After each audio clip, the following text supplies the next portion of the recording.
1, 2, 3. Warning. The Dub Talk podcast may contain language and content that may not be suitable for younger audiences. Listener discretion is advised. Also, there will be spoilers for Cautious Hero going up to episode 8 of the dub. So if you're not caught up by then, listen at your own risk if you wish to avoid being spoiled. And finally, the views and opinions expressed here tonight are those of the individual participants and do not reflect the Dub Talk podcast as a whole. Ugh. Sorry, guys. I'm just getting some training in before I hit the monster quest. Gotta blast my level up pretty good. Gotta see how far my stats have gotten. They're only at level 48. Are you fucking kidding me? That's like 18 hours worth of crunches. Alright. Time for 2,000 more. Alright. This is Cautious Hero. The hero is overpowered but overly cautious. Time to get back to training! Greetings, fellow travelers! I have summoned you here from another world to do my bidding to save even more worlds. You all know how the shit works by now. You got hit by a truck, or stabbed, or found yourself untimely demised and got isekai'd. You know how this game works. You've been here before. But with that in mind, I have assembled my finest party today on today's challenging task. I am Andrew, and joining me here are Jet, Root, and Megan. I am perfectly prepared. I am 100% ready for this. Oh wait, no, I have almost no notes. Oh god. Alright. I slip in the shower once and I get sent to another world. They could have at least given me a towel. At the con I was at, somebody threw me their bag full of bad dragon products. It didn't end well. God, it was just one very large dildo. Penetrated far and wide. These three heroes that have challenged fate, that all hail from the land of Grimgar. I need all three of your strengths to take on today's dangerous task. You said fate. I have horny wait, fate charms. Do those count? Wait a minute. From Grimgar? I'm from California. I'm from Florida, which might as well be its own isekai land. Fucking, you know what? You're right. Can I really be isekai'd if I'm from Florida? And I'm from Jersey, which is just constantly surrounded by fog. Oh god, it's so icy today. It's full. Anyways, it's a mixture of Silent Hill, but with more chlamydia towards the shore.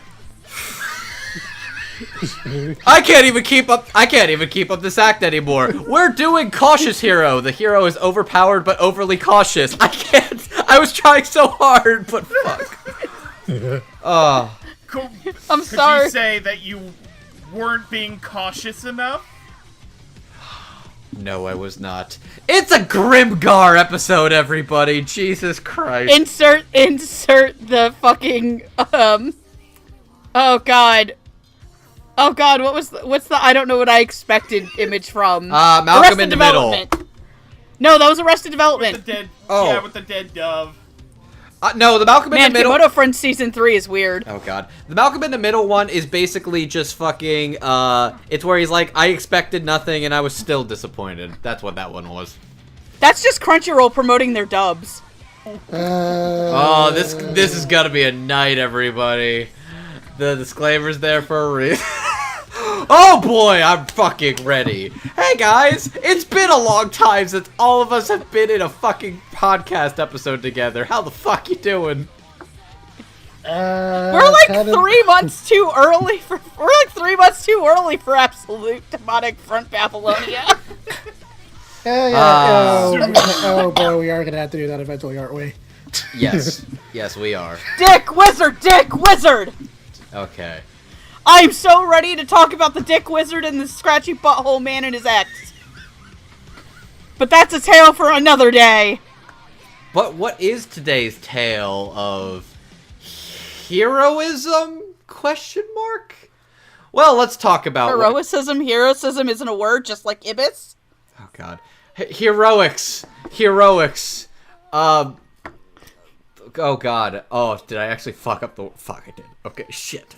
Here's the synopsis of Cautious Hero, as I can't brain right now. There's a popular saying, you can never be too careful. It is very important to prepare for every situation you may face, even if it seems like an unnecessary waste of time. Also in games like RPGs, it is good to exceed the level of your enemies to achieve total victory. These words describe Seiya Ryuguin a little too perfectly. After being summoned by the goddess Ristarte to save the world of Gaia Brande from destruction, the hero prepares himself for his noble journey. While this might be normal, he spends a very long time training himself despite having overpowered stats. He fights weak enemies, using his strongest skills and buys excessive amounts of supplies and potions, all to stay safe. While his attitude may be a bit annoying, it might just be the saving grace of Gaia Brande, especially considering that it is a world where the forces of evil dominate each and every expectation. And along the way, we'll meet grinding, fucking with the town, hellfire, micro bikinis, BDSM, dragons, turning a girl into a sword, bondage, bugs, and reverse fireworks. Don't forget the yandere. You can never forget the yandere. It is a very weird brand of isekai because, like, half the time they're not even on that planet. Let's put it like this. This is, in regards to what I do enjoy out of, like, my isekai shit, I enjoy goofier, stupider stuff kinda like this, or at least in the vein of this, because A, it's not taking itself too seriously, B, it's colorful and dumb and gets me a couple laughs, and C, no slave apologism. There were definitely some points in the early parts of this show that really kind of scratched my itch for a good fantasy comedy that I haven't seen since the early stuff of Slayers and like maybe Konosuba. I'm not saying this is a perfect show. We'll get more into that later. It is definitely not. But in regards to what I want to watch when it comes to isekai shit, this is more in my wheelhouse. Just saying. But Hi, I'm Megan, and I think that the show is a 4 out of 10. Wow. Okay. Interesting. Okay. And that's me being gracious. Okay. That is totally fair. I am also not of the opinion this show is perfect. All right, but we'll get more into that. Oh no, I don't even think that this show is very good. We'll get more into that in a bit. But as with any anime dub that we discuss on the Dub Talk podcast, we will begin with our ADR director and scriptwriter. As this is technically an impressions episode, my question to you, fellow adventurers, you got any predictions or not? Nope. No.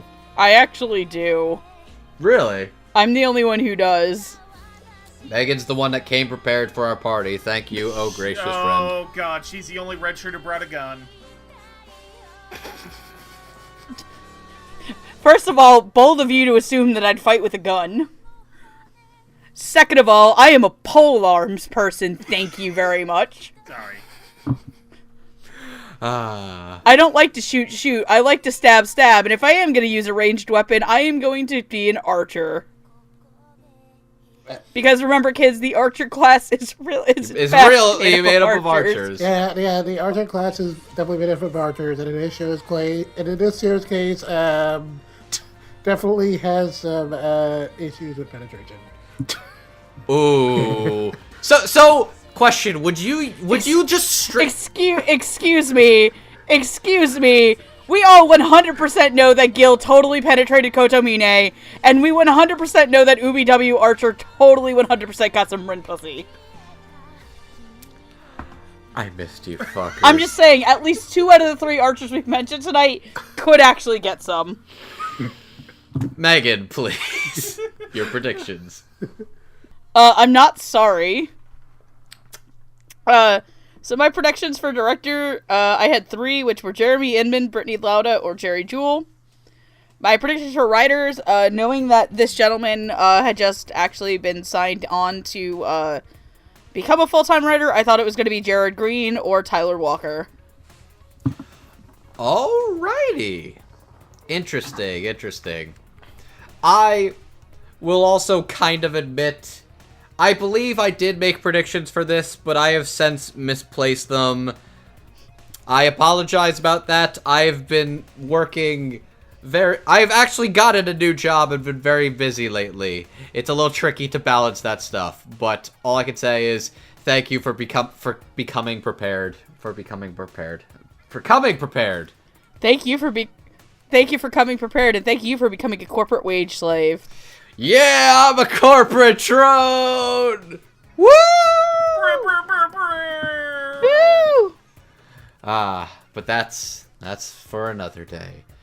As for who is in fact working on this show, our main ADR director is one Jeremy Inman, with assistance from ADR directors Natalie Hoover and Tia Ballard, and the show is written by both Tyler Walker and Wai Chang.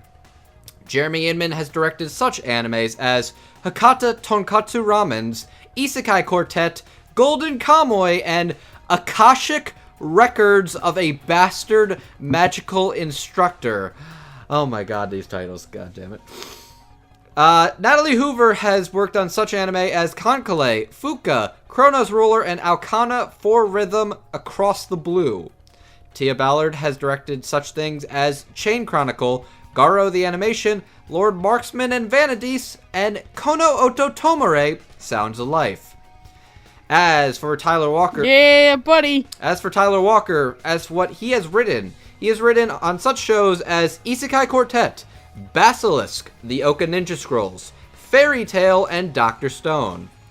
And Wai Chang has written on such projects as I No Kusabi, Legend of the Galactic Hero, Denoi Tessa II, and Hensky, Are You Willing to Love Her as Long as She's a Cutie? Oh, balls. That explains Oh, some things. balls. Oh, balls indeed.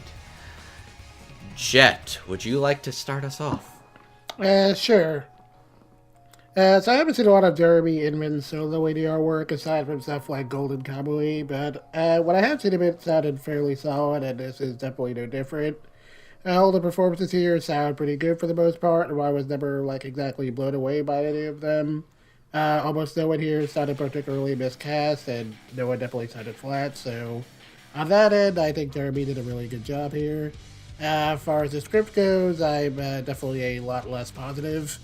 I thought the script for the first episode was pretty solid, since it stuck fairly tightly to the subtitle script for the most part, which was actually a little surprising for this kind of show, given how Funimation usually tends to do their comedies.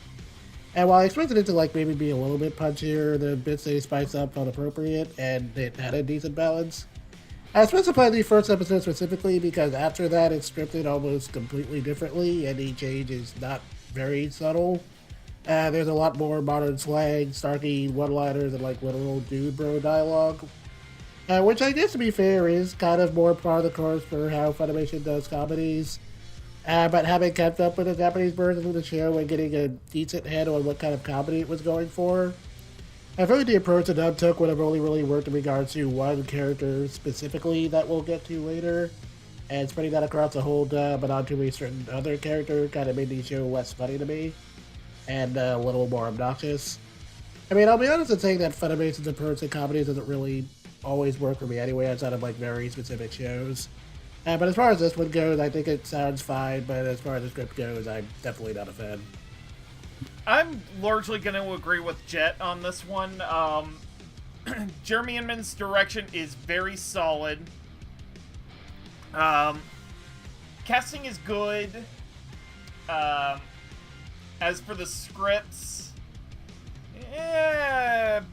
I'm gonna be a little more lenient on them than Jet is, but I will agree that the move from episode 2 on to sort of punch up the scripts was kind of much. Very overpowering. And it kind of made, say, a little... In some points, it helped kind of smooth out the sort of asshole tendencies of, say, as a character.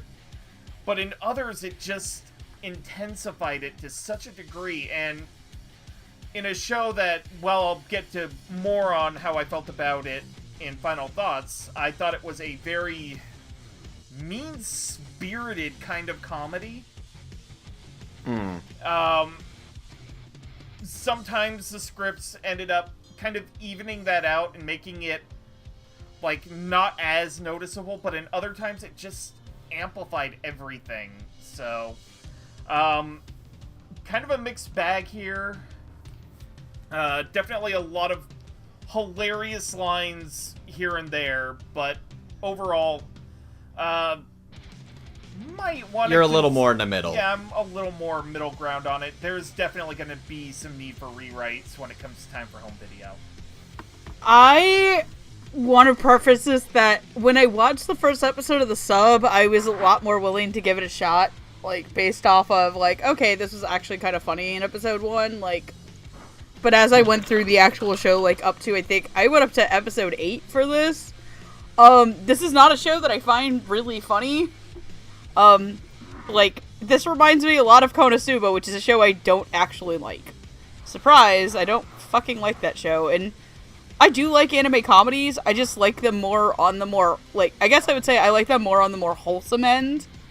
Like, or it's either I like them on the more wholesome end, or, like, stuff like Shimonetta, where I think it's, like, social comedy and satire. I just don't like kind of the middle ground between that. You're not a big fan of the Always Sunny asshole characters are assholes to each other, basically. I am if it's done well, and I don't think that the show is doing it well. Okay. There's that.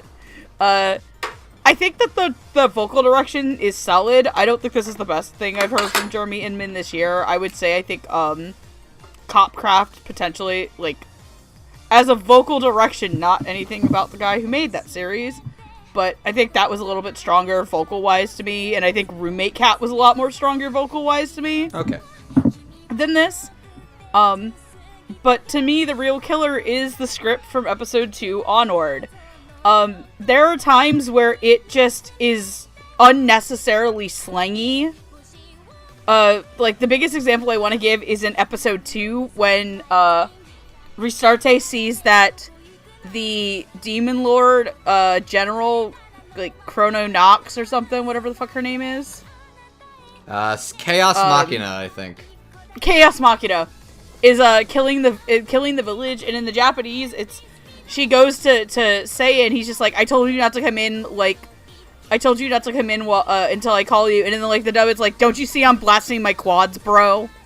And I'm like, is this really the time for that? Like, is this really the time for comedy? Like, are we doing this right now? Like, no, this is not the scene for this. Like, this is a scene that is actually trying to be a little bit more dramatic and not comedic, and I don't think that was appreciated. Like, there are a couple times, I think, like, I actually genuinely didn't laugh at a lot of the show or a lot of the script. And, like, I feel really bad to be so harsh to mostly Wai Chang, who I actually did find his scripts for the clips of Hensky that I watched pretty funny.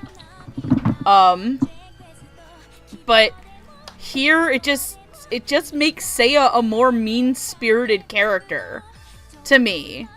And that's where a lot of my disenjoyment of the show came in, is that it makes Seiya sound like a dude bro. And I don't think that's Seiya's character. I think that Seiya is a bit more stoic and harsh, but he's not like a condescending dickhole. to me. Like, I don't think that, I just don't think that they got the care. I just don't think, it just really threw me off. I think that, like, some of the stuff with Ristarte is kind of funny. Like, her, like, euphemisms for, like, finding Seiya to be attractive are pretty funny. The only scene I think I got a literal general laugh at in terms of all the wordplay and stuff is in episode 8, where, they're trying to get away from the goddess of archery, who is going to fuck Seiya and get him sent back to Earth, because she's just a horny bitch. Like, I thought that was, like, the funniest scene in the show, dub-wise. I do think that potentially a little bit of my own distaste for the show is affecting the scripting of it, but when Jet had said in our, like, kind of group chat, like, he didn't like the scripts, I was like, okay, and then I heard it for myself, I was like, yeah. Because I do think that, like, this is a show that a lot of people I know who are watching the sub are just genuinely praising for being funny. And I don't see why you need to, like, amp up the comedy aspect of it to make it funnier when it's the script itself could be naturally, like, kind of funny. So, like, I don't want to say this is, like, the worst dub I've heard of the year, but this is certainly more on the weaker end script-wise. Especially because there are other shows that have a mix of, like, comedy and drama that worked out a little bit better for me. Just not my favorite production of the year. Understood. Okay. I'll say that I think that the voice direction in this is pretty good. And I do enjoy a couple of these very comedic performances. Some of these are some comedic veterans. Some people are a little fresher faced. It's a very interesting ensemble, so to speak. I think the script is actually, like, I'll say this. There are times I do agree it does get a bit much with some of the things that Seiya is saying, but there's a couple of things that, like, Ristarte and some of the other gods and, like, characters around him that, like, have some funny quips. Like, Ristarte has some of, like, my favorite little quips in the show, just because it's like, she's a snarky goddess. I could buy her being this, like, chaotic, horny thing. But yeah, like, I don't mind it on her because that's, like, the character that I think we've had established for her. But Seiya, yeah, I'm gonna get more into that when we, like, actually talk about these two, but that kind of is the feeling I had. Yeah, I'd definitely say, like, some of the things Seiya says. He gets a couple of laughs out of me, but there's definitely a lot of times where it's like, okay, that's a little much, though. I will definitely say I did get a crack out of, like, times that he would just call him, like, mashed potato or something like that. Like, I don't actually know if that was in sub or not, but just, like, I'm pretty sure it was something close to that. Okay. But it's just something like that, like, there's a couple of things that he does say that do get a genuine laugh out of me, though there's a couple of times where it's like, okay, come at me, bro, it's a little much for this moment. But I do genuinely get a couple of good laughs out of some things that are said. I'll go into some of the things that are said, but I will say I do get laughs anytime somebody uses some fancy words to insult Seiya, because Seiya is an asshole. And I enjoy the fact that, at some point, somebody says, "You're gonna eat those words, you emo-looking piece of diaper bait." And I'm like, look, maybe that's not appropriate. He fucking deserves that. Seiya deserves to get shit on. Yeah, they use the term diaper baby a lot. Yeah. And it's just a very strange thing to me. It's a strange phrase, but it's like, you know what? I think Okay. it was, like, maybe only one instance for me where that kind of worked, but every other instance was like, it's kind of much. Fair enough. I can definitely say I'm a little mixed on the scripting too, but I genuinely do think it is pretty funny and colorful at times, and there's some very fun innuendo at times too, which I'm appreciative of any good innuendo. Like, another one I had written down was, I'm having a hard time getting it up. It's like, that's a problem a lot of guys have. Why don't you stop? Okay, that part got me to laugh, actually. Okay, that's a problem a lot of guys have. Why don't you stop beating on yourself and instead beat up on the monsters? It's like, you know what? It's not a perfect package, but you know what?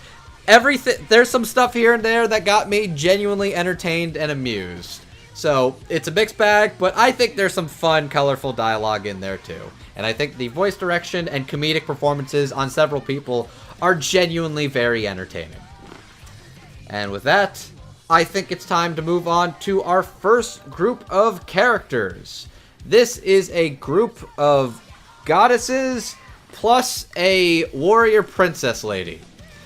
This, Adanella, Valkyrie, and Rosalie. Adanella is a goddess of war who is basically... You ever look at pictures of Hex Maniac on the internet and think, boy, what if that was just an anime goddess? Boom, Adanella.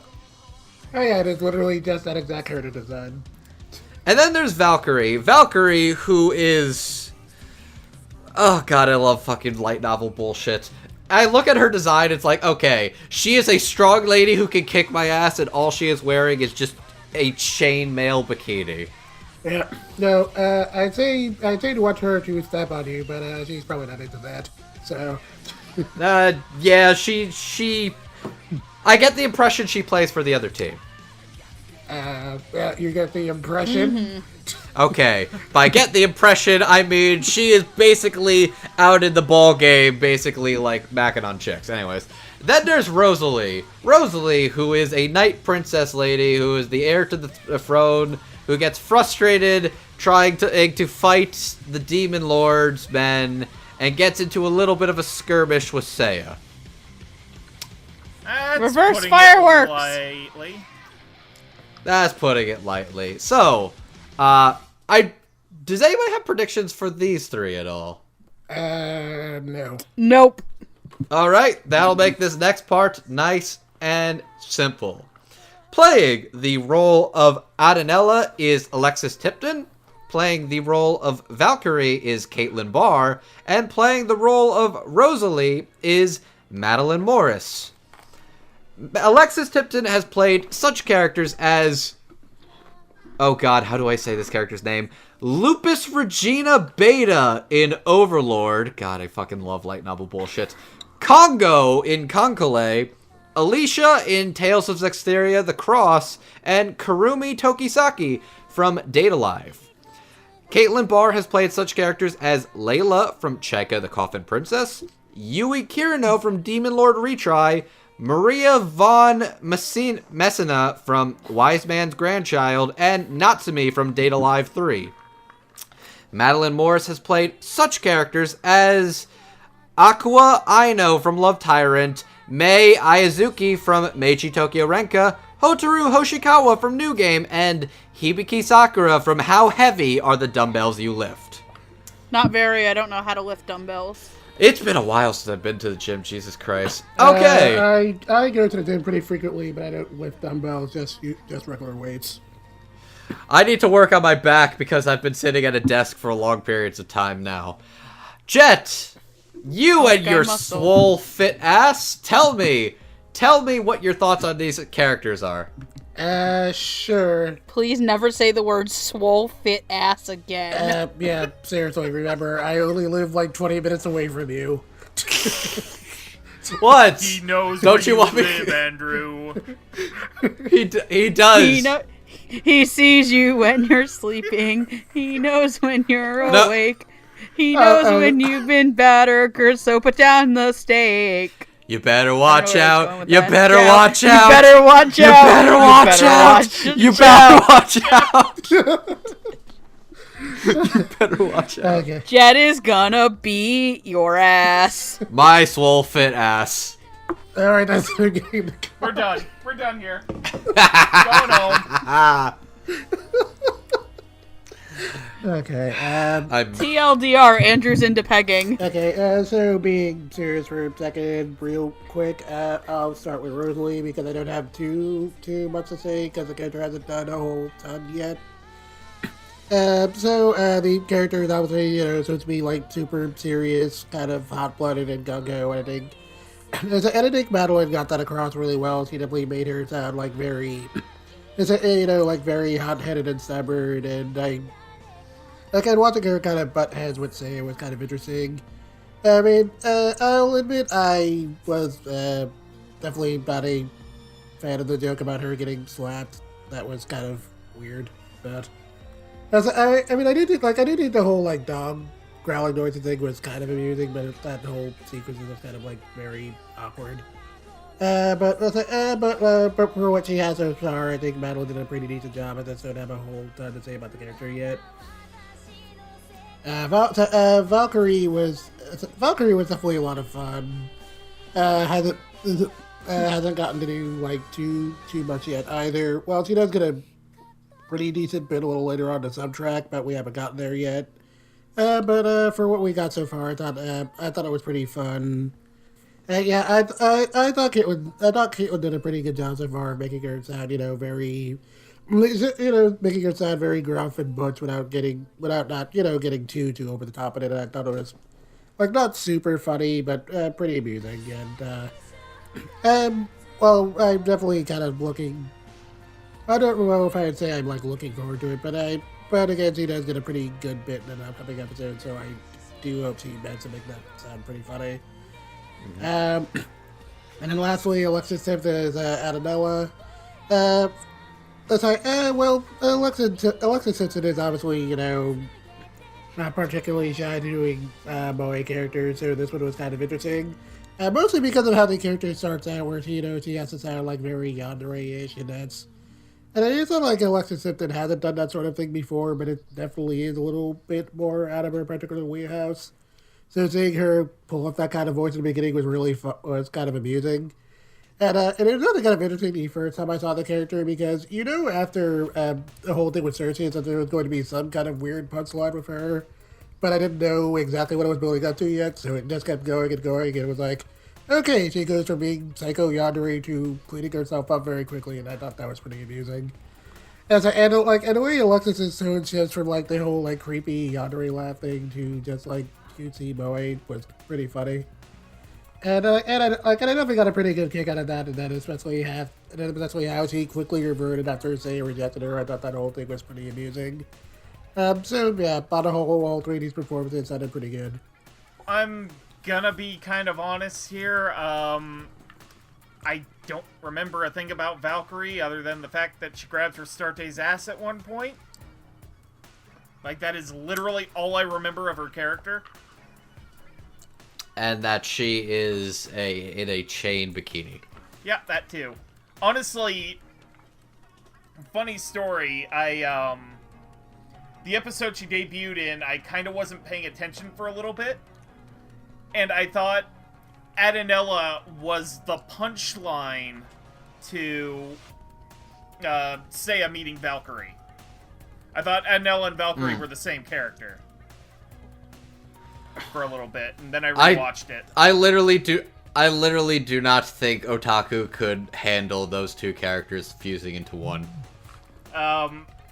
So apologies to Kaitlyn Barr. If she gets more, she hasn't had much to do yet. If she gets more to do, I'll probably have a little more to say, and maybe like have a little addendum I can add when the episode comes out, because it'll probably. I also admit I was not sure how much the archery goddess was going to come to play. So if you wish to discuss her in this place too, she is actually played by one Samantha Herrick. I will say quickly. Okay. Yeah, because I do actually kind of want to bring her up, because she's one of the funniest parts of the show. Like the horny archery goddess. And the whole thing with the vines that Seiya has to shoot down, that was great. But, Alexis Tipton as Adanella, she got the yandere thing down really good, and switched it up to the cutesy moe character really well. Great dynamics and a great performance. Guess that means I have to get to Rosalie now, and that whole thing. Yeah, it was kind of weird that they made an entire joke around Seiya slapping her. Like, really kind of weird. I do like sort of the mad dog noises she gets to make whenever she's around Seiya. Like, that's great. She has a nice stoicism to the character. Like, the performance is good, but the circumstances around the character are just... yeah. Yeah. Sorry, Kaitlyn, I don't remember anything about Valkyrie. Wait. Other than that she... Okay, I think she does, like, the sexy, angry seductress voice. That's all I know. And the other thing I know is that she, literally tells, Ada, the seal goddess, that she wants to touch her titties. She does say that, yes, which... Like, she's like, yeah, like, just, you gotta let me touch your titties. Maddalena's Rosalie was, actually quite entertaining. I think that character has, like, aside from the weird slapping segment, where they're just like, okay, well, like, even the Ristarte and, Mash and Ulalu are like, what the fuck? Like, they're just all kind of like, what the fuck is going on here? I think that she does have an interesting character. It's just a shame that it's kind of fucking wasted on this show. I think Madeline does a good job. I think the dog growling noises are great. It's not something that I would have expected out of her. And then Alexis as, Hex Maniac, I mean, Yandere Simulator, I mean, Adelina. I actually thought that was Trina Nishimura for a minute. Really? Okay. I was just like, I just heard Jet dying in the background. Death comes Jet's to just all. like fucking, Jet's just fucking dying in the back. I just thought that she was, I thought she was funny. I thought the way that she did the cutesy voice was really cute. Like when she's like, Seiya, I came to see you off and I want to join your party and I made you a cake, and she's doing the cutesy moe voice and he's like, cake is shit, I don't want this, go away.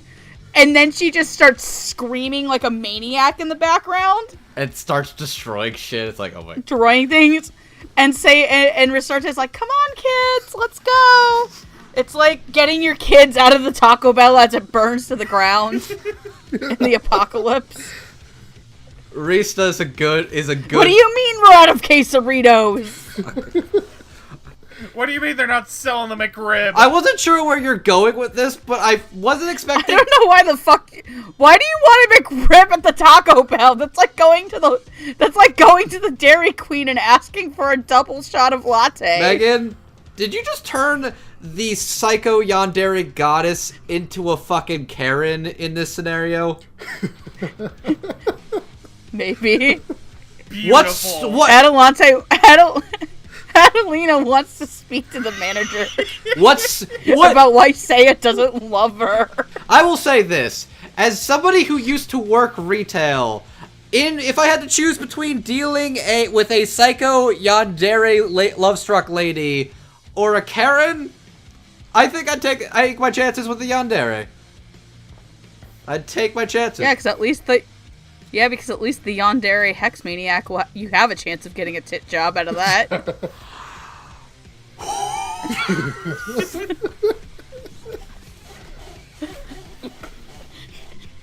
Or would you like to take a ride on Karen's minivan?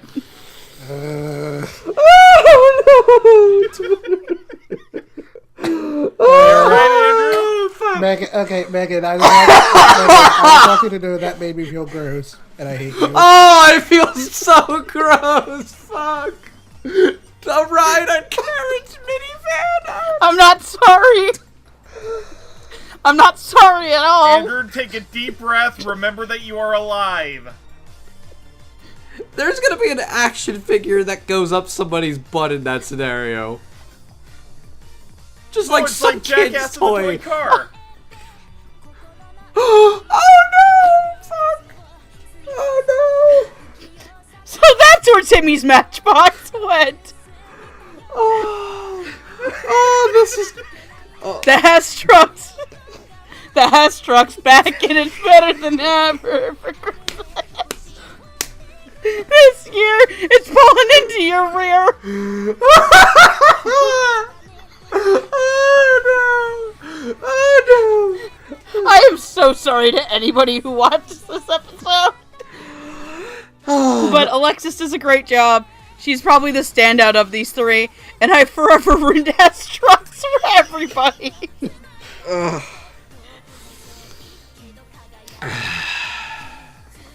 Andrew, you can go. I'm done. I've done the damage I've needed to.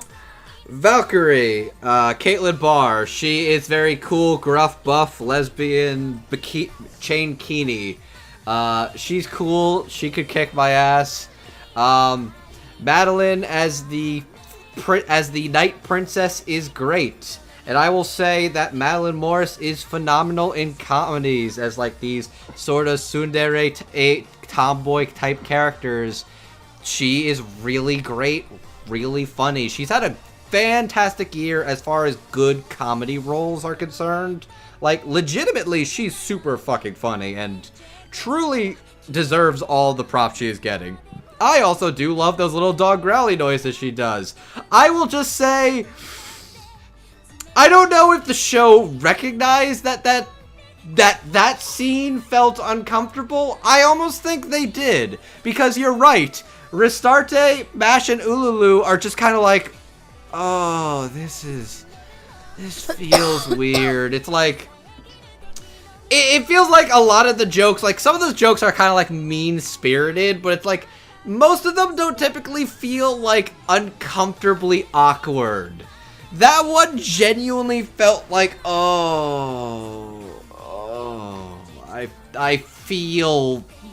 feel bad watching this right now. It's like, that's a weird feeling for your, like, comedy show? It's like, I don't know. It's a weird thing, but I think Madeline does a great job with Rosalie. I will also mention of course, the archery goddess, who is very horny on men. Good. And her performance is a riot. She's shooting straight for that Seiya's sword handle. And Samantha She would very, very much like for Seiya to sheath his sword in her. Something, sex metaphor, weapons. Samantha Herrick did a good job. So yes, Madeline did good. Would you Kaitlyn say that she hopes to be Seiya, the bone of Seiya's sword? I love you. I love you so much. This is why we're dating. Unlimited boner works. Unlimited bondage works. God damn it. Okay. Bondage 101. Always make sure you can get out of your own restraints. I am the bone of my sword. Bondage rule number 2. Bone. All right, I'm killing. Bondage rule number 2. Put away the Hess trucks. I'm killing.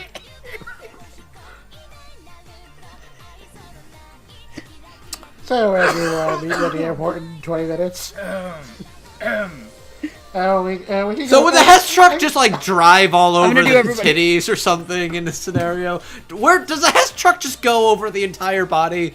Like, is the Hess truck? I mean, I was saying a Hess truck was...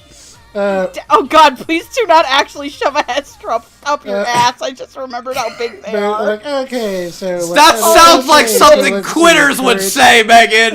That Okay, sounds so like let's something see, quitters My would current say. itinerary, take out Andrew, then hop a quick flight to Florida.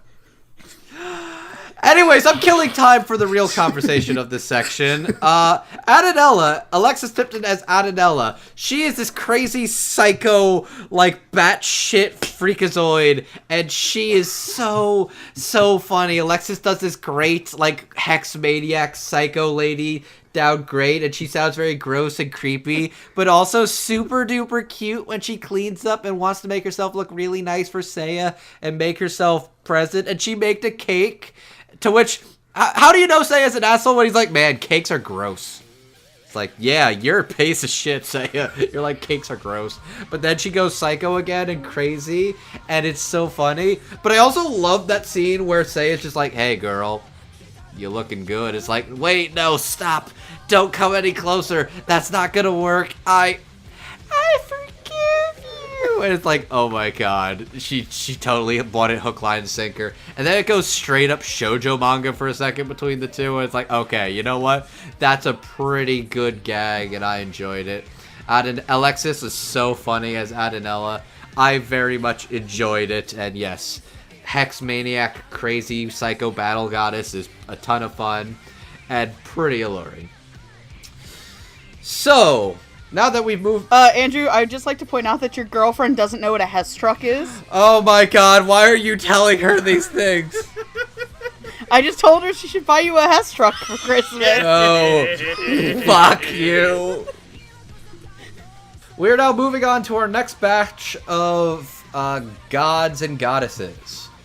We are discussing Ishtar, Cersei, and Ariadoa. Ishtar is a very old, helpful lady, and she does cool and makes portals sometimes. Cersei is a battle god who is good at fighting and combat, except when it comes to dealing with psychomaniacs like Seiya. And Ariadoa is a gilf. She is a goddess. I'd like to follow her worship. I'd like to point out, by the way, that this isn't actually Ishtar. This girl doesn't look like Rin at all. Alright, yes, that is also Ishtar. This is the Fate group too, anyways. But yes. Ishtar, Cersei, and Ariadoa. Did we have predictions for these characters, Megan? I have just a prediction for Ariadoa, which I had Sarah Ragsdale or Monica Rial. Interesting choices. Alrighty. I also did this based off of names, and I didn't know what the characters looked like, so... It was hard to find them from episode 1, so I get you. Alright, so... going into who plays these characters. Ishtar is played by Jessica Kavanaugh. Cersei is played by Chris Rager. And Ariadoa is played by Marissa Lenti. Jessica Kavanaugh has played such characters as Aquarius in Fairy Tail, Curly Dadan from One Piece, Sayuri Iki from Noragami, and Moeka Kiryu from Steins Gate. Chris Rager has played such characters as Veldora Tempest in That Time I Got Reincarnated as a Slime, Kaiser Lidfard from Rage of Bahamut Genesis, Arya from Fairy Tail, and Arlong from One Piece. Did you talk about Sexy Space Smurf Hitler? He is also Sexy Space Hitler, Albert Dessler from the Space Battleship Yamato series. Marissa Lenti has played such characters as Libra from Fairy Tail, Kohaku from In Another World with My Smartphone, Celestine Baudelaire from How Not to Summon a Demon Lord, and Yuzu Roramori from The Ones Within. Jet, would you like to go while I have to explain to my girlfriend what a fucking Hess truck is because Megan can't keep her fucking mouth shut? Okay. Alright, so starting with Jessica Kavanaugh as Ishtar. Don't have a whole ton to say here because Ishtar hasn't done a whole ton of stuff in the dub yet. I think Jessica does a, really good job of making her sound, very level-headed and seasoned. As someone who, I guess, clearly knows how to manage things, but is also, just very, it's very calm, polite, and reasonable. And she seems like she's pretty good people, even though she has to deal with a lot of these, really crazy goddesses. And, again, I wish the character had a little more to do, but so far I think Jessica's done a pretty good job with her. Marissa Lenti as Ariadoa has also been pretty interesting. I thought this character would have had a little more to do by now, but so far she's just she's just kind of been in the corner being Ristarte's confidant of sorts, and I think Marissa's done a really good job making her sound very polite and reasonable and kind of like a good forward to Ristarte who's just kind of spastic all the time. She's the mom friend. Yeah.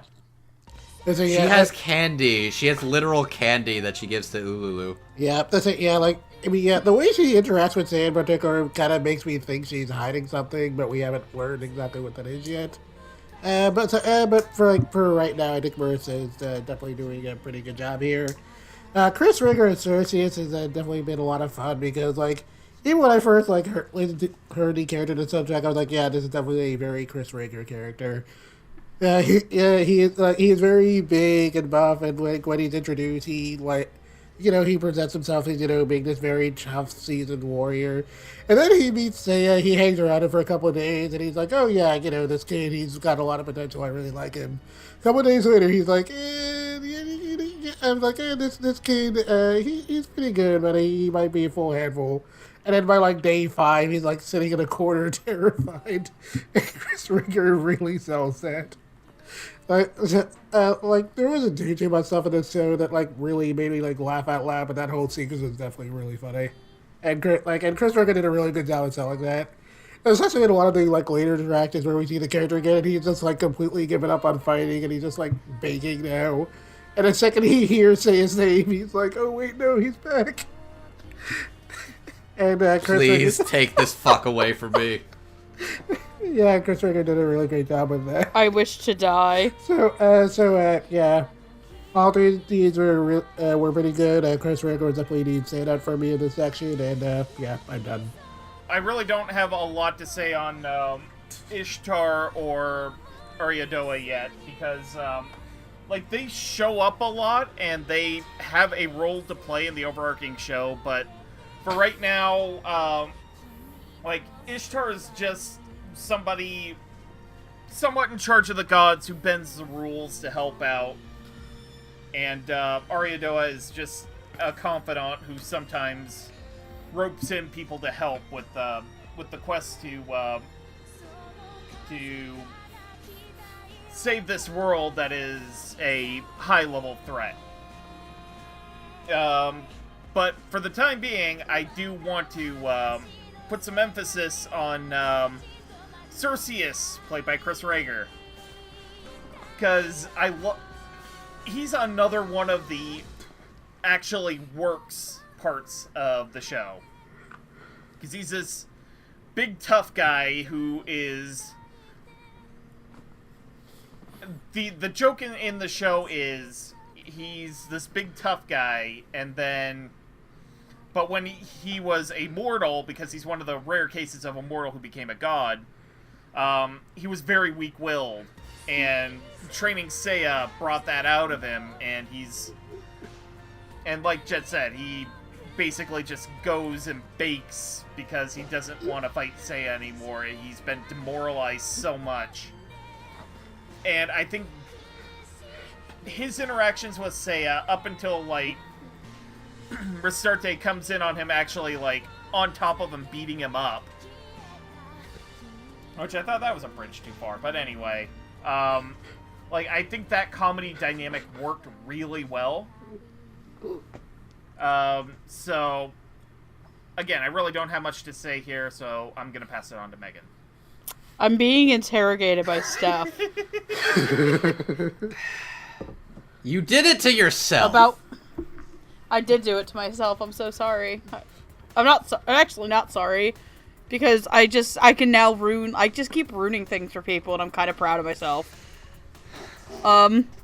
Let's start with Ishtar. I think that Jessica Kavanaugh does a really good, kind of older grandma voice, because when I was expecting, the god Ishtar, I'm not gonna lie, I expected, somebody with, giant honking titties and a micro bikini. But I was like, oh, it's an actual old lady. So I genuinely thought she did a good job there. Ariadoa is interesting because, I like that the way that Marissa plays her, and I do like the attention to detail in the writing where she talks to Seiya differently, and, they even bring, attention to that. I like her soothing mom voice. Fun fact, I actually do know certain spoilers about this show because I do not plan on finishing it. I don't genuinely like the show, so I looked up certain things and I'm like, okay, I can see why they're doing that. I'm not gonna say what they are, but there's that. I think Marissa does a really good job. I think it shows off her range because I also just recorded Kemono Friends, and Ariadola sounds so much different from Wolf. You could easily mistake it as two different actresses. So really good job there. And then Chris Rager as Cersei is a lot of fun. Just the part where Ristarte is going to get some nori, get some nori from my balls. And he's just like, can't do this anymore. and he's just like hiding. I think Ristarte does have a really good line of dialogue. It's like, burly on the outside, fragile as a flower on the inside. Mm-hmm. And I think that Chris Rager walks that line like really well, and I think he's just genuinely very funny. Especially like when he throws his sword into the water and he's like, "No, I can't do this anymore." He basically sounds like Andrew after I make bad sex jokes. God, fucking. So yeah, I thought well done on the three of them. Also, I am just staring my Makuya poster down and I feel dirty. I'm sorry, Makuya, I keep saying awful things in front of you. Makuya says, "No more Hess trucks for you, young lady." The Hess trucks are gone and it's worse than ever. I came back at the right time. No anal beads this year. The Hess trucks aren't here. Damn it, guess I gotta downgrade to Hot Wheels. No. You ain't showing your girl a good time unless you're going tech deck on her. Okay, is it bad that I'm imagining? No, the Dub Talk podcast does not encourage you to stick toy cars up your butt. Please do not do that. For the love of God, do not stick toy cars or S trucks up your ass. The Dub Talk podcast is not responsible for any and all toy vehicles that are shoved inside of Uranus. Please do not end up on What the Fuck is Wrong with You. But if you do, please at least put a condom on it. Is that... Wait, hang on. I know where you're getting at with this, but in my mind, I'm just thinking, is that how cars are born in the Cars universe?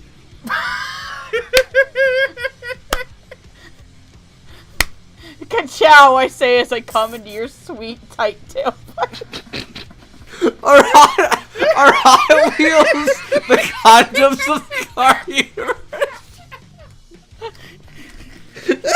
For all of you who ever watched the Centaur's Life episode, you're welcome. Jet's just like, I hate all of you. I don't even know what's happening anymore. I'm so sorry.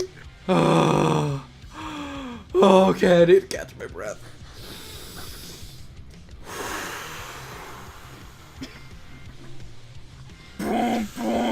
Oh, fuck.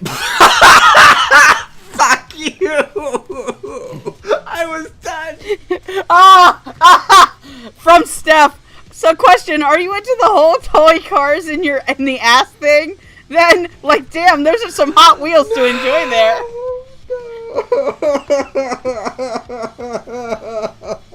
Tonight on the Roast of Andrew.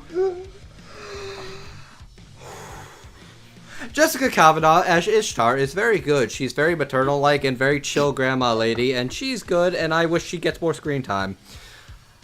Chris Rager as Cersei is absolutely hilarious. He is extremely entertaining. I love watching him interact with Ristarte, and just watching him be this cool, tough, burly, buff guy, kind of freak the fuck out and realize, oh no, you got a fucking maniac. I can't even look at this sword anymore. This is ridiculous. He just wants to keep going. I'm just gonna retire and become a baker. And then he starts training match. He's like, oh, you're fucking normal. Cool, I like you.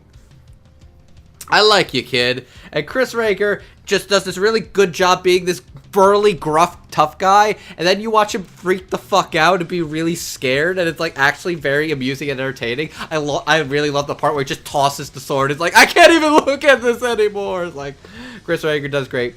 Marissa Lenti is really good at playing like chill, maternal, like motherly characters. Like, this one isn't like particularly like sultry. This is actually a lot. Like, because she does deeper or sultrier characters, but this is a lot more in her lighter, sweeter tone of voice. And she sounds really sweet and calm and really, actually... I'd pray to her altar if you know what I'm saying. Ba-da-ba-ba-da-ba. She doesn't accept Hot Wheels as a form of payment. You could run an entire track of Hot Wheels all over those babies. God damn it! Stop. Jet's like every day. This group gets further from God's light. Going in regards to this character and something that they say, I really love this line of dialogue in the script as well as like Marissa's delivery when she first sees Seiya for the first time and she breaks the teapot, where her only reaction is just to stare, and she just says very quietly, "He's fine. I mean, I'm fine." And I'm like, okay, I actually really like that delivery and that line a lot. That was pretty funny. I'm like, but no, she's pretty soft-spoken and very supportive and cute, and she's the mom friend, and she's very, very... I would pray to her and not fear for my life. She is very... And yeah, she got some good honkers. Anyways, Marissa Lenti does a very, very good job playing the soft-spoken mom friend goddess, Ariadona. Let's move on to our... Okay, this is a section Megan's going to be excited to talk about, because we're talking about Dragon Kid. I love dragon people. We are talking about these two young adventurers that are tasked with joining Seiya's party. Mash and Ululu, or Ilulu, or Alulu, or I can't say her name right, Ilulu. Alulu, Lalelulelo. Woo! Mash he can transform into a dragon, and Ilulu looks like she'd be in a magical girl show. They are young, precious children who I love them, and I want nice things for them, and I want them to do more than be just bag boy and girl. They deserve better. Do you have predictions for Mash and Ululu? I do, actually. For one, I predict for them to be happy far, far away from Seiya. I'm not gonna lie. Their introduction is kind of the point where these shows comedy really lost me. It dunked on them way too hard. Yeah. For Mash, I had Austin Tyndall or Josh Greeley, and for Ururu, I had Jill Harris or Kimberly Grace. I also predict for them to get a restraining order to get far the fuck away from Seiya. That would be a good prediction. Playing Mash and Ululu, Mash is played by Chris Thurman, and Ululu is played by Sarah Wiedenheft. Chris Thurman has played such characters as Lone Vermilion from Overlord 3, Daiki Kurosawa from King's Game the Animation, Nakai from Teasing Master Takagi-san, and Willow the Wisp from The Ancient Magus Bride. Sarah Wiedenheft has played such characters as Kuno from High School DxD Hero, Olga from Chain Chronicle, Alice from That Time I Got Reincarnated as a Slime, and, because this is a Grimgar episode, Shihoru from Grimgar Ashes and Illusions. Jet? Okay, so not really familiar with Chris Thurman at all, but I thought he did a pretty good job here as Mash. I will admit at the beginning I thought his voice sounded like maybe a little bit further character design, but he definitely adjusted very quickly, and I thought his line delivery was pretty good. He definitely had the right amount of enthusiasm for this character. Yeah, in the beginning he sounds very energetic and kind of a little antagonistic towards Seiya, and then quickly turns around and becomes wants to be his apprentice and all that. And I thought Chris did a pretty good job of handling that transition. And while he doesn't get too many really funny moments, I did kind of like that bit where he first goes back to the Divine Realm and he's kind of training under Cersei, and he's talking. And he's kind of talking to Ristarte the lies about what it's been like working under sand the whole bit where he's just kind of explaining how Seiya's been training him and he just repeats the line I don't trust anyone, not even you. And Ristarte's just oh, you poor sweet dumb child. Trust no one, not even yourself. Oh yeah, Picture. I actually love when he starts imitating Seiya, and it's just oh god, he has corrupted another one. No. Yeah. No. All I know is No. I just love the trust no one, not even yourself that someone drew of regular Gil and Caster Gil and Kid Gil behind him with the guns. That's good. Okay. Then, That's good. Okay, then moving on to Sarah Wiedenheft as Elalu. This is a very, very typical Sarah Windenhef role, which is definitely not a bad thing. She's definitely very she's definitely very good at playing playing cutesy moe characters, and she definitely does that very well with Edelus. She makes her sound, makes her sound very cute and energetic, and you just want very good things for her. And I also like that she gets to be a little snarky every now and then, especially towards Mash, where I like a lot of her reactions towards seeing some of Mash's transformations, where like he gets the really cool dragon hand, and she's just like, yeah, it's cool, but like when it's attached to the rest of your body, it just looks creepy. Like, and then that whole bit where she like learns support magic, and then she just like uses it to screw around him, like making him talk really slowly, and then he tries to grab her, and she just makes him talk really fast. I thought that whole bit was pretty funny. Was that like I do wish he had like a little more to do, because I feel like the show dunks on both her and Mash for no real reason, but it kind of dunks on her a little more especially, and I don't really get why, and it's kind of annoying. But for the few like really good bits they do get, I think Mash and Elu are fun characters. I wish they were treated better, but Chris and Sarah are definitely doing a good job here. Yeah, so I largely agree with Jet. Mash and Ilulu are probably the best part of the show until they start getting dunked on, because it's constant. Like, they get taken here and there in order to gain new powers and experiences, and it's just... I think the thing that epitomizes it the most is, I think at the end of episode 8, after Mash gains the Dragon Limbs and Elalu gains support magic, Seiya tells him, oh yeah, you're gonna be useful here in a sec, and they're all happy. And then he's just like, yeah, Elalu casts haste on Mash. Mash, collect all these fly corpses for me. Like... Yeah, that one especially was like, come on, throw them a bone. Mm-hmm. Throw them a bone, you fuck. Like, I want to think that the end of the show is going to have them do something really cool, but I don't trust the humor of the show to let them do that. But, Mash is a great spunky hero that, were he the protagonist in any other show, he would be one of my favorite performances of it, and Elalu is sweet, has a playful, sarcastic side to her, and they have a great dynamic with the rest of the characters of the show. Except Seiya. I think I enjoy them more when they're making fun of Seiya than I do with them interacting with Seiya. Oh, yeah. But Megan, I'm all set if you want to go. So, I love dragon characters. I love Dragonborns, I love Dragonkins, I love Dragon Newts. They're some of my favorite designs.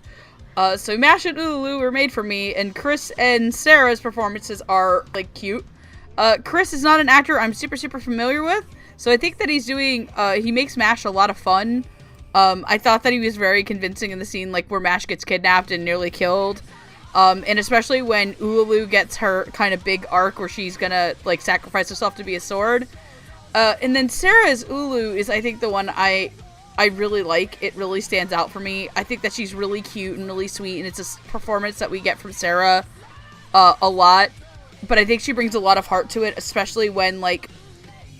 Okay, so it killed me when she looks to Seiya and says, hey, Seiya, make sure you polish me a lot when I'm a sword. I don't want to rust and be useless to you. And I thought, like, there's kind of a sweet scene where Seiya saves her and goes, she's not scum. Scum can't carry the bags.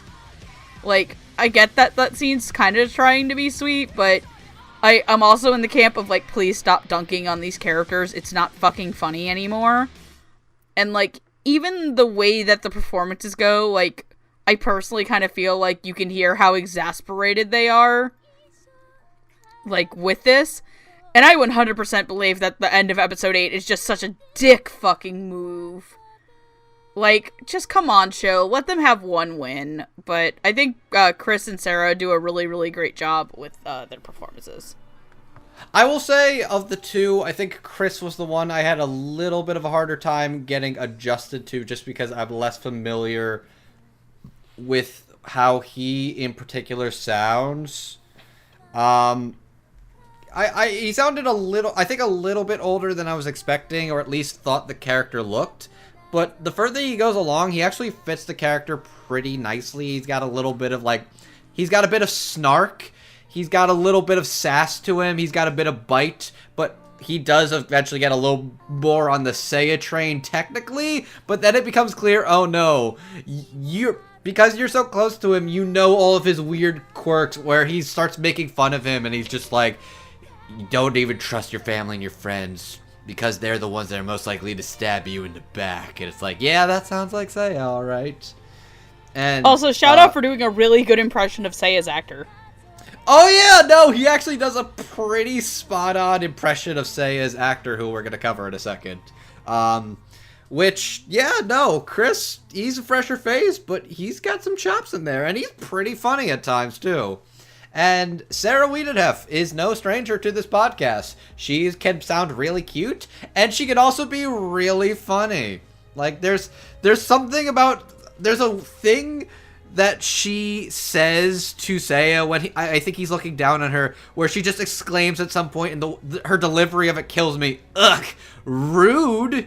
Just the way she says that just cracked me up. And also, I'll say this: I know we had discourse about the matter of the dub dialogue before, but I will say this: I got a genuine crack at what he's talking about. Where they're from. He's like, I'm from Makoshi, and Seiya just says, sounds like a Krakashi. I'm like, okay, you know what? That one got a laugh out of me too. That one gave me a good chuckle too. Mean, but I got a I got a sensible chuckle out of it. And Ululu, yeah, I'm not sure what the goal of the show is, but it did give Ululu and the Dragonkins like a decent arc, which was kind of emotional at times, and she's like, oh no, she's cute, and I don't want bad things to happen to her. And I do like these characters. I'll say this, because we compared it to Konosuba before, and called it kind of like an It's Always Sunny kind of thing. I'll say this, what I feel makes Konosuba work better is that all these characters are kind of, one way or another, asshole weirdos. Like, all four of them are just kind of weirdo assholes. And they dish it out to each other. And they dish it out to each other kind of evenly, where it's like, Kazuma will make fun of Aqua, Aqua will make fun of Megami, Megami Darkness, vice versa. Like, they all kind of take pot shots at each other, and they're all kind of deserved, and it's like, there's like a balance of people being assholes to each other. And that's the same deal with It's Always Sunny. Yeah. There's no balance to it's all Seiya, and like Mash and Ululu do not deserve to be dunked on. Like, you can tease them, they don't deserve the ridicule. Like, they don't deserve it at all. The balance and dichotomy of the meanness when it comes to these precious Cinnabuns is so unfair, and I think that's kind of why the mean aspect of this does not work as well compared to like something else like Konosuba, because I was trying to figure it out myself too, and I think that's what it is. Like, in Konosuba, it's much more evenly balanced and like even level playing field. This, it feels like they can't really defend themselves. Yeah, I think that's kind of like, again, I kind of alluded to it before when I said like the introduction of these two and where the show's comedy kind of lost me. Because I feel like up to that point, the show actually did have a pretty good balance with how rude the characters were to each other between Sei and Ristarte. And then with these two, it was like, okay, like, yeah, they can't really fight back against him, so it doesn't really work anymore. Okay, yeah, definitely. But yeah, no, I think Chris and Sarah do a pretty good job. I think they do very good jobs. They make me laugh at times. These characters deserve great. They deserve all of the candy from Ariadoa.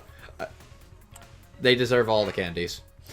And now we are going into our cautious hero, as well as his goddess companion. This is where we cover the goddess Ristarte, otherwise known as Rista, and Seiya Ryuguin. That's a cool name, by the way. Like, I'll credit where it's due. That's a cool fucking name. Ristarte is a goddess who is tasked with the job of assigning heroes to worlds to save those worlds. To where she makes a quip about, yeah, the Japanese seem to take on to this whole trend pretty quickly because there's a lot of stories about this shit. And Seiya is just a guy who's summoned, who's a bit of... Okay. He is the New Game Plus summon. He is a New Game Plus where he has done this before. He gets how the shit works. He kind of doesn't really give a shit about the semantics or the characters and all that. He's just like, okay, here's my quest. Let me do my things I gotta do. Da-da-da-da-da. Gotta grind to shit. And town saved. We got it. We're good. Okay, bye, fuckers. So, Megan, who did you have predicted for these two characters? I predict that Seiya goes to jail because he's a dickbag. No. For Seiya, I had Brandon McGinnis, Dave Matrenga, or Jared Green. For Ristarte, I had Sarah Wiedenkaff or Brittany Lauda. Lauda? Lauda. Lauda. I'm so sorry, I keep fucking up how to pronounce your name. Let's face it. We do our best. We're not always the best when it comes to some of it. And some of your names are hard. Also, our good friend Jiro Mom just said that Homestar Runner is a himbo.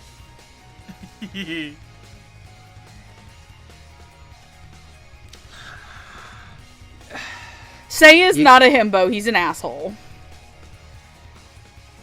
Look, Seiya is hot, but you then realize what he's got is... I was gonna say not a lot. I was gonna say, yeah, no. I would 100% rather see a show where Ristarte just runs around the fantasy world with Gallo from Promare. That would be fun. Oh shit! I really want that. I want In Another World with my himbo. You know what? There's a premise there.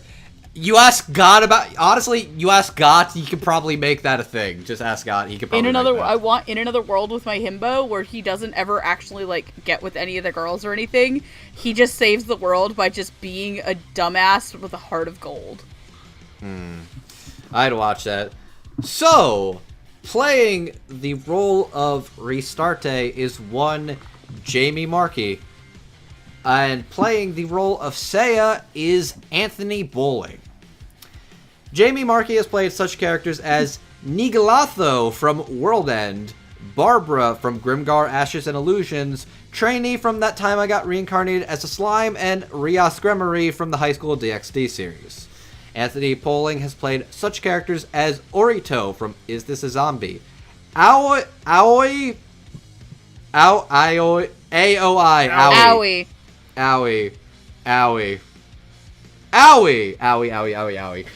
Torisaki from Absolute Duo, Veneer from Isekai Quartet, and Subaru Ichinose from Space Battleship Tiramisu. Jet, would you like to start us off? Okay,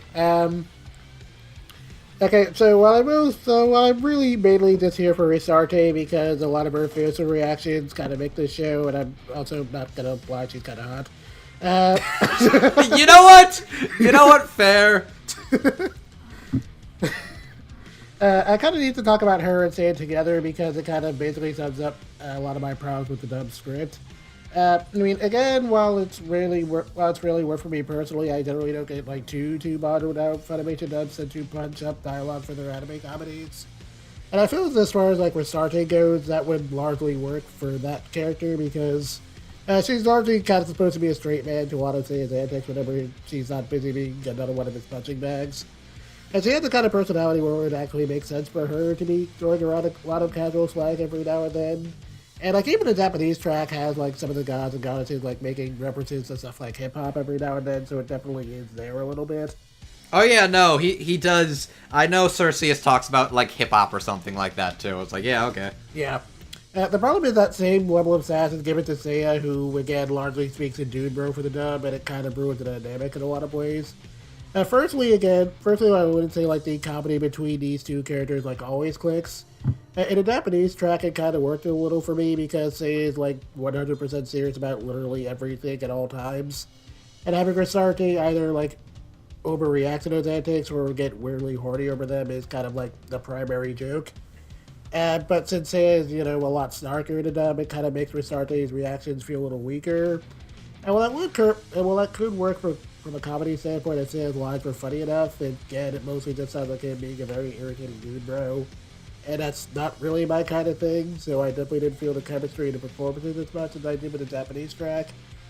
And even putting that whole angle aside, though, it just doesn't really seem to fit with what Seiya's personality is supposed to be. Again, while he definitely is a jerk and kind of rude to everyone he meets, in a Japanese track, I did at least get the idea that on some level he kind of wants to do the right thing. Like, he definitely has zero social skills. And, you get the impression that maybe hanging out with Ristarte and the other party members might make him lose it up a bit, since, he's, again, very straight-laced and overly serious about literally everything. But again, since the dub has him generally talking like a gamer dude bro, which is honestly kind of weird to begin with, because the first episode kind of gave the impression that Seiya maybe doesn't play video games that much. He definitely feels like a lot more of a jerk in the dub, even when it's kind of clear he's not supposed to be. Like, a pretty good example of this would kind of be in episode 7, where after he talks to Rosalie, and, he does the whole slamming her in the face thing, which again is really weird. Like, afterwards when he heads back to the Resigned realm and he, like, talks to Ristarte a bit, he kind of comments on Rosalie's lack of leadership. And in the Japanese track, he actually does seem, like, genuinely bothered that her reckless behavior got a whole bunch of people to get killed for no reason. But in the dub, he does comment on that slightly, but he makes it sound like his problem with her is more that he just thinks she's really stupid.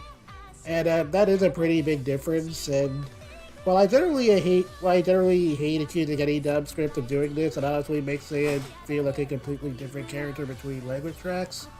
And even though I'm not really too big on either version of the character, it does feel like the dub was maybe a little bit too overwritten on that end for its own good. For what it's worth, though, I do think as far as like the actual vocal performances were concerned, Jamie and Anthony definitely did a very solid job. Jamie was definitely having a lot of fun with Ristarte's crazy reactions and snarky comments, and on its own, it's definitely a lot of fun to listen to. Likewise, while I thought Anthony's voice maybe sounded a little too gruff in the beginning, it made sense once I saw what they were going for with saying the dub. And I do think he did a really good job of playing up his snark.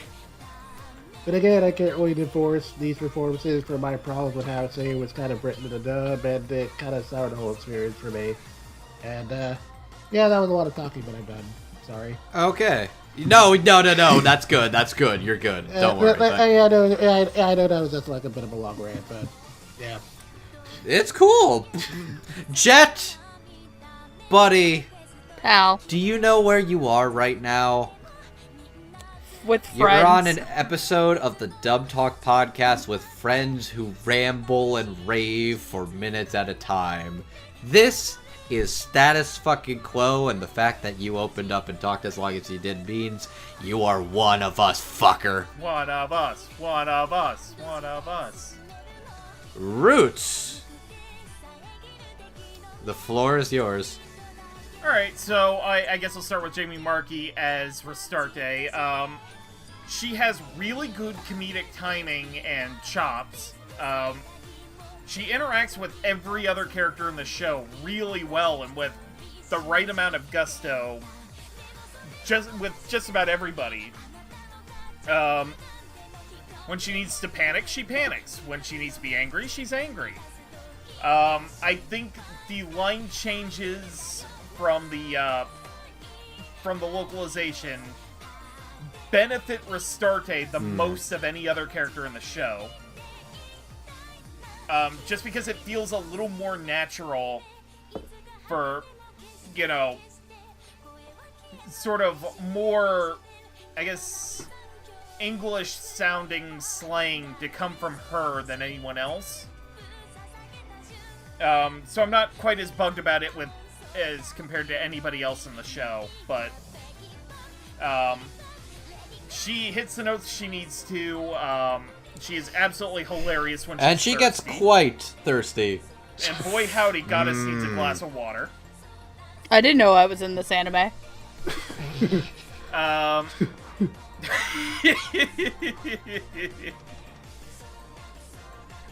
Also, but that now means I have to talk about Seiya, because he's in the same category. Seiya in the dub is an asshole. I'm not sure this was 100% the intention of the show to portray him as such. I think Anthony Bowling does... excuse me. I think Anthony Bowling does the best with what he gets. But I think the character is more meant to be played as sort of a meaner-spirited aloof, personally. I honestly get the feeling that a lot of his dude bro mannerisms kind of, like Jet said, they hurt a lot of the deliveries. And the show, I haven't seen much of it sub because it's really not very much my cup of tea, as it turns out, despite the first episode showing so much promise that it in fact was. It feels like the dub punches down a lot more in terms of Seiya to everyone else. And it kind of annoys me a little bit, but as far as the performance itself of Anthony Bowling as Seiya Ryuguin, it is perfectly fine and adequate. I just feel like he may need a little bit more of a delicate touch when it comes time to come back and revise these lines for home video. Okay. If they do. Yeah, I'll get to Seiya in a bit, so because I want to do the positive. You know what? I'll do Seiya first, because I'd rather end off my thoughts on the acting more positive. I think Anthony Bowling does a fine job as Seiya. I think his vocal performance works a lot. This is a range that reminds me of a character on another show. That is a character I like 10 times more than Seiya. And everyone who knows me knows what character this is. And Andrew especially knows what character this is, because I forced him to watch clips of this all the time. Is it the fucking vampire guy? Abso-fucking-lutely. That's what I thought. Okay. That is one of my all-time favorite performances of Anthony Bowling. Surprise, surprise. But I want to triple down on the sentiment that the writing is what kills this character for me. Like, I watched the first episode of the Japanese, and again, like Roots, this is not a show that I want to go back and watch through in the Japanese, because I don't enjoy the show. I don't like this show very much. I think it is very overhyped. But that's my own personal opinion. The dub makes him an asshole. The dub makes him an unlikable douchebag. Like, I get that he does things because he is overly cautious, and I know why he does certain things. I read the spoilers. This is, again, a series I do not plan on continuing. But Anthony is doing the best with what he's given to work with. I do wish that the show made him more of a, aloof with the occasional, mean-spirited thing, but it feels like Seiya is always being a douchebag. To the point where I think at one point he goes into a thing of dwarves and goes, "Give me what you got, Bilbo Baggins." And I just don't... I have also... I forgot about that. I also don't really like when dubs use bro overly. And this show, it's aggressively used. It's aggressively bro. Yeah. But that being said, Jamie Marchi is great as Ristarte. It's a character that I think she was born... this is, Jamie's kind of bread and butter character. She knows how to get the timing down. She has a ton of fun doing it. You can tell she's having a ton of fun. She does a great job with her, wistful daydreamings about how she wants Seiya to take her to Bone Town. I was about to say Flavor Town. I thought you were about to say Suplex. I thought you were about to say Suplex City. Which This for isn't Komodo Michi. This is not that show. Yes, you're right. I was gonna say Flavor Town for some stupid fucking reason. But, like, oh god. Like, one of my all-time favorite ones is, Seiya, you can't go off getting yourself thrown out because you're gonna get, like, I think she's, like, talking about how, like, Seiya can't go and get himself thrown out for having sex unless it was sex with her.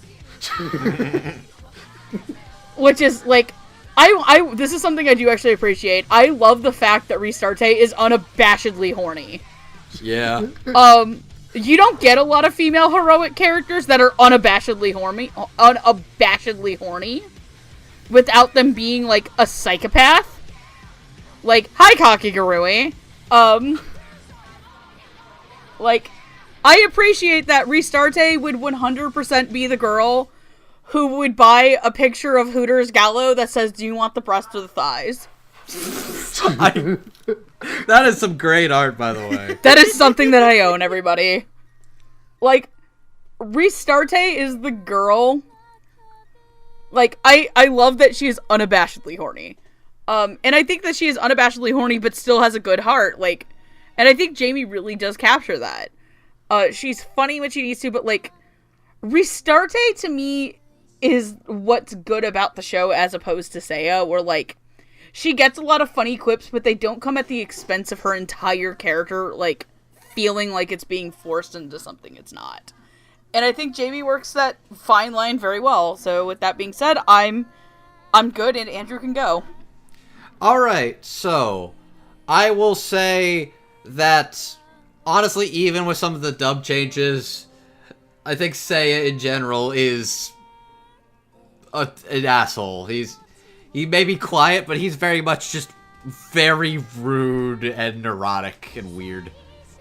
I think it, like I said, I do kind of think, even, like, without going into the discussion about, like, character changes in the dub, we've had that discussion before, I think, as Jen had put partially, the dynamic does change when it comes to introducing Mash and Ululu.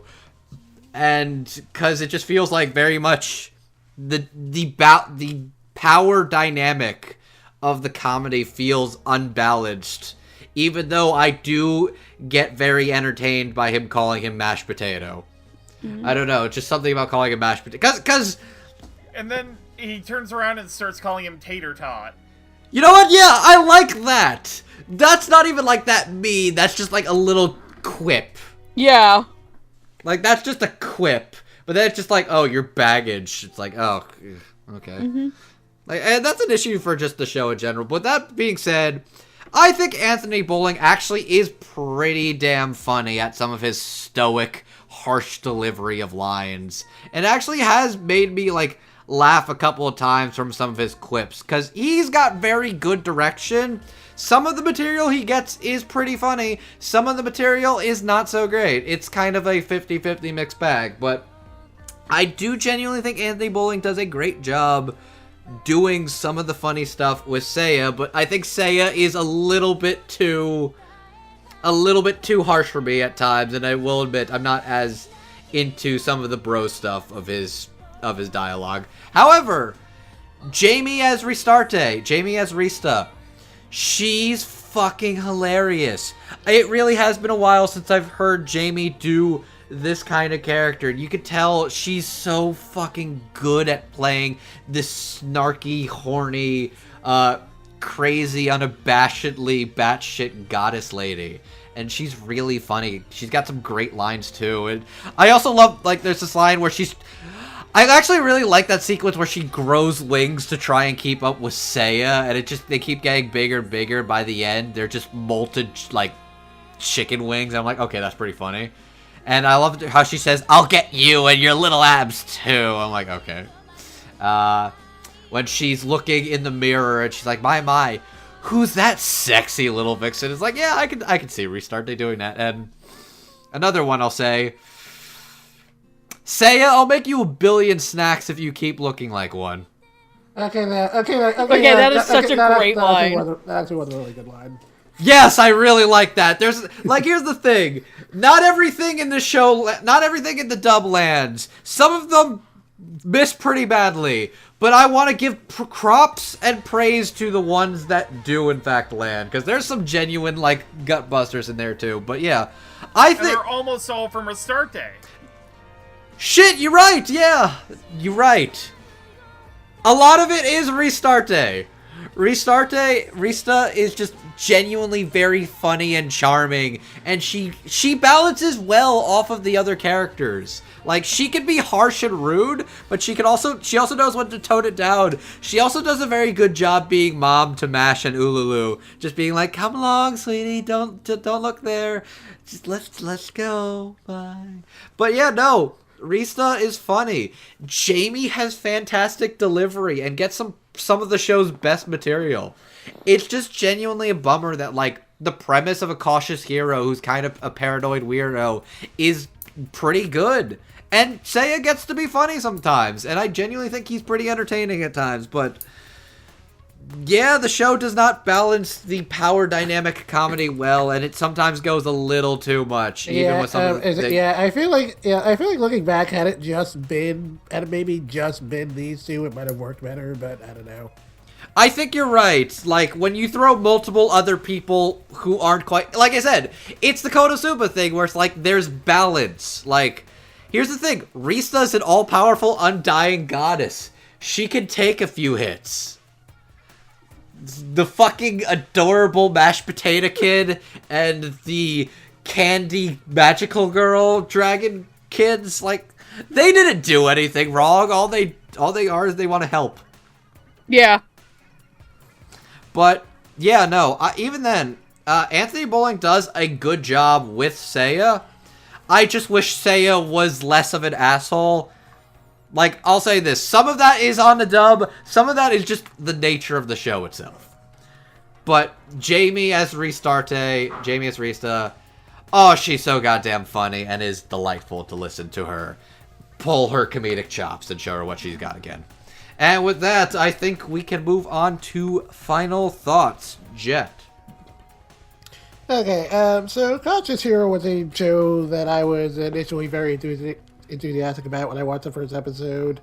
And while it's kind of gone gradually downhill since there, it has its moments every now and then. It definitely isn't something I put on the list of like really great isekai comedies, but it's decent whenever characters aren't, always being punching back to Seiya, which is like a very annoying thing that happens frequently. Unfortunately, I can't say I'm particularly big on the dub. I do think the performances are all pretty strong, and the direction's solid, but the scripting, especially in regards to Seiya in particular, just kind of really spoils the whole experience for me, and it's honestly a lot less funny to me.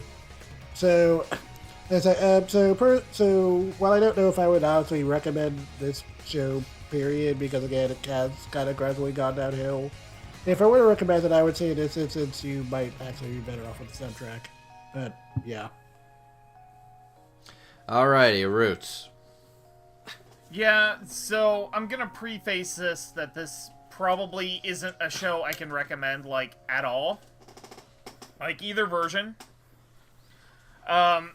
It is very mean-spirited as compared to stuff like Konosuba or... Oh, let's see here. What's another isekai comedy I could draw from? Slime Time! Oh, God, Slime Time. That is like... Which, comparing it to Slime is... perfect... Oh, sorry, were you going? Yeah, like, that time I got reincarnated as a slime is, like, the ideal of isekai comedy that breaks down tropes and, and pokes fun at itself while also not being particularly mean toward its characters. Even Gobta. Gobta's a good boy, or... Like, even the ones that do deserve it sometimes. Gabiru's a fucking idiot, but I love him anyways, and he gets dunked on. Who's also a Dragon Kid boy. But yeah, the dub is okay. Performances are solid, direction is solid, script writing could definitely use some work. But it's just not a show that I'm into in the slightest, and I'm even debating whether or not I'm going to turn around and finish the last 4 episodes of the show. So it's very interesting when we get to sit here and talk about dubs that don't quite land for us. I actually think they're some of the more interesting episodes of Dub Talk to record. So, yeah, it's an okay dub for a show that's just not working for you. Not really working, no. Alrighty. Megan.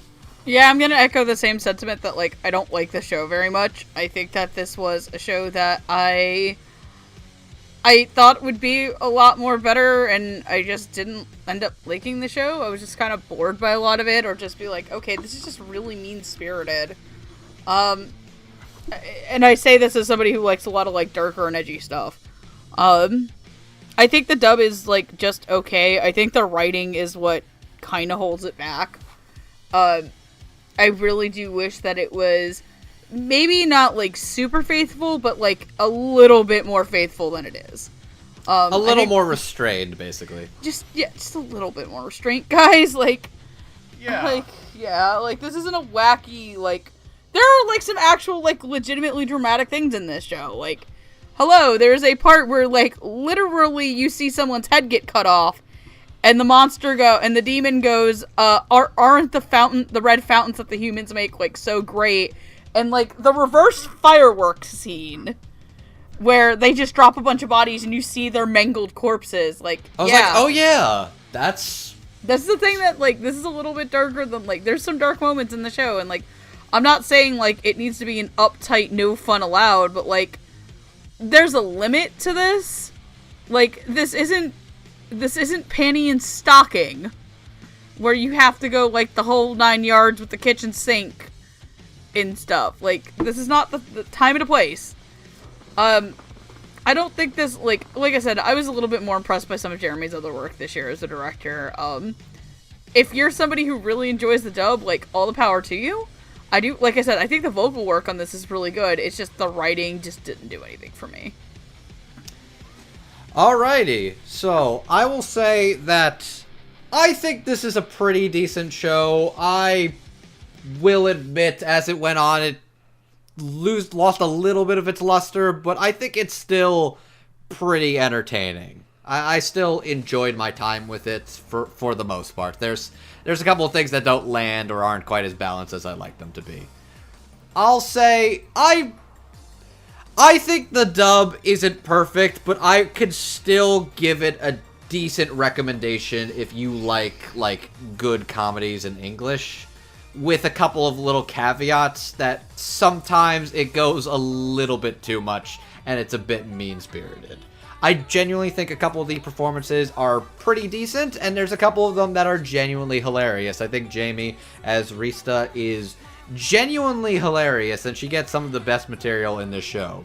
The script is a mixed bag, but I genuinely do think that there's some funny stuff in there. I just do kind of wish that there were some times they toned it back a little bit. I would definitely say, if you want something a little bit more comedic for an isekai, but maybe a little less mean, like, I definitely say Konosuba is a little less mean, but that's still kind of a mean-spirited show. I'd highly recommend you to the dub of That Time I Got Reincarnated as a Slime, which is a very similar beast, but I do think the dub of that, both, like, the script and the voice work on that, are genuinely, like, really good stuff now that I look back on it, and I had a lot of fun with it in general. I think Cautious Hero is a mixed bag of a series. Oh but god, I was think that the last episode we all recorded together?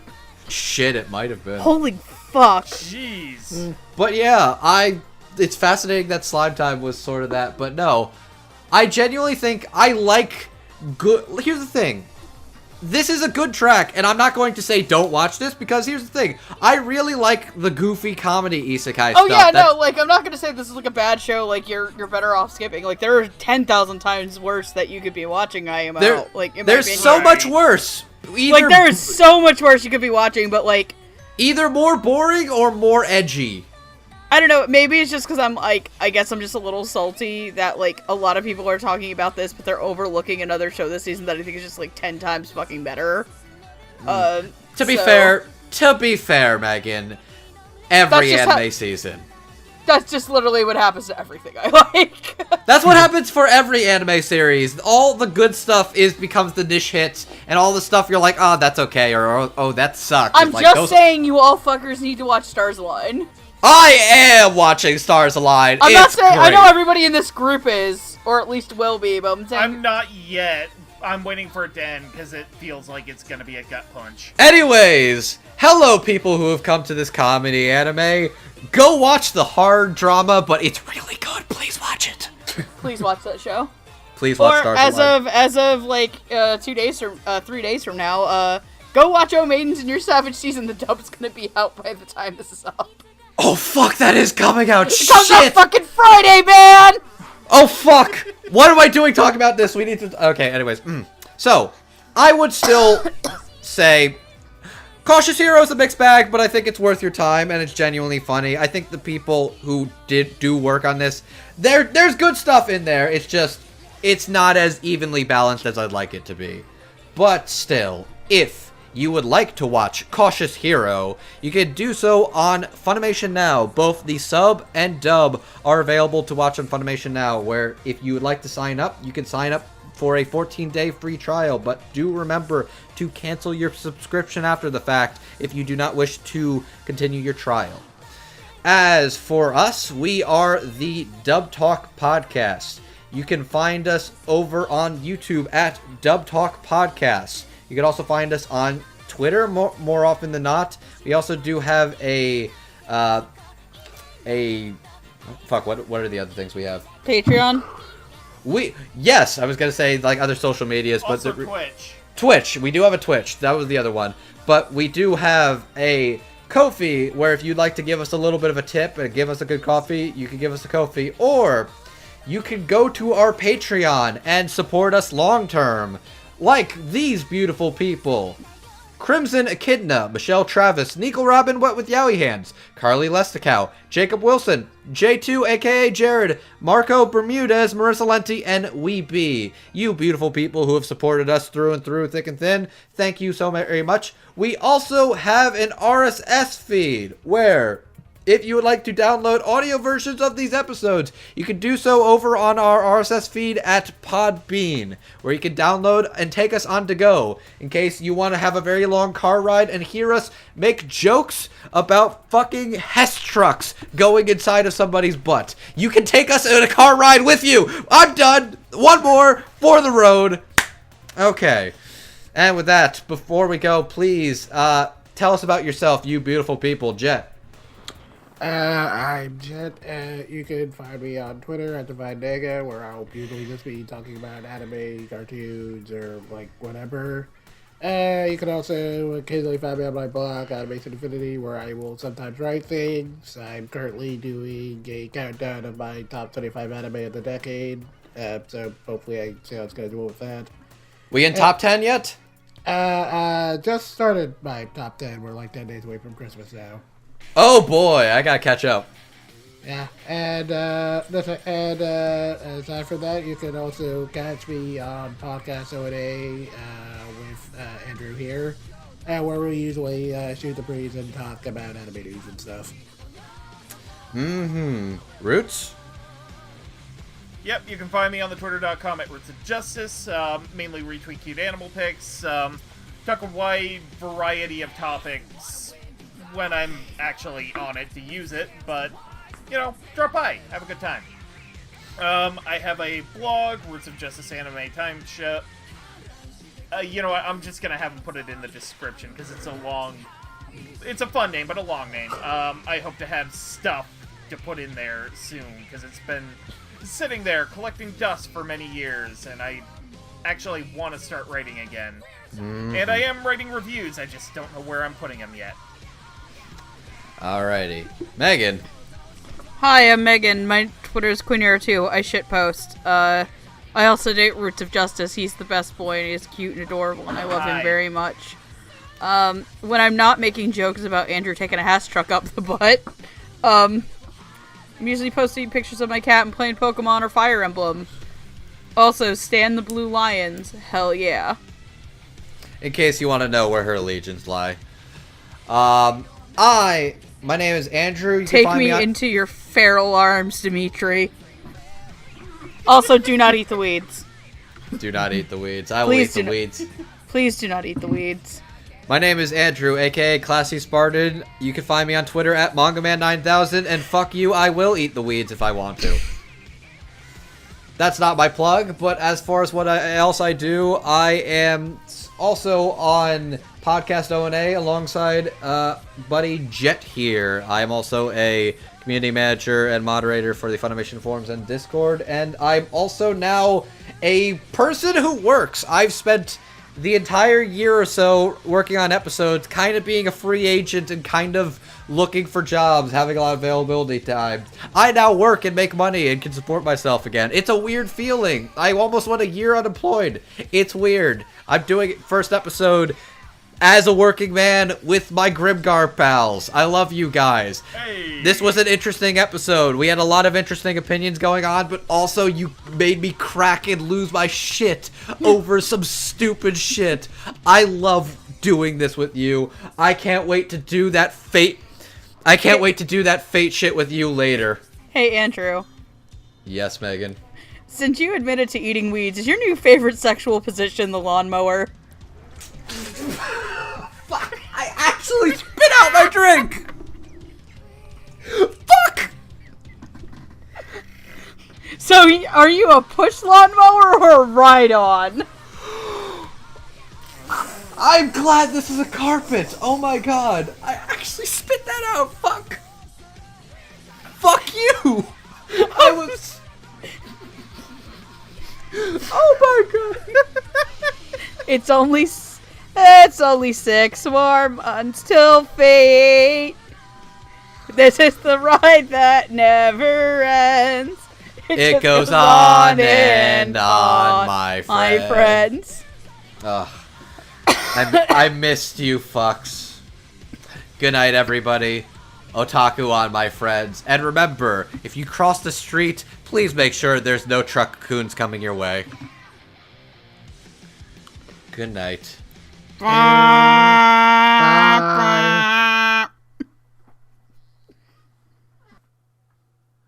Womp womp! Did you know that a common flavoring agent for vanilla and raspberry comes from the anal gland of the American beaver? Yummy. So what you're saying is every American who says that they'll never eat ass is a goddamn liar. It's gonna be one of those episodes.